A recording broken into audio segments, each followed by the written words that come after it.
چپ کے پکارتے ہو اور کہتے ہو اگر اللہ ہم کو اس تنگی سے نجات بخشے تو ہم اس کے بہت شکر گزار ہوں۔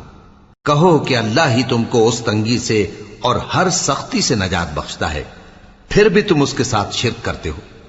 کہہ دو کہ وہ اس پر بھی قدرت رکھتا ہے کہ تم پر اوپر کی طرف سے یا تمہارے پاؤں کے نیچے سے عذاب بھیجے یا تمہیں فرقہ فرقہ کر دے اور ایک کو دوسرے سے بھڑا کر آپس کی لڑائی کا مزہ چکھا دے۔ دیکھو ہم اپنی آیتوں کو کس کس طرح بیان کرتے ہیں تاکہ یہ لوگ سمجھیں، اور اس قرآن کو تمہاری قوم نے جھٹلایا حالانکہ یہ سراسر حق ہے۔ کہہ دو کہ میں تمہارا داروغہ نہیں ہوں،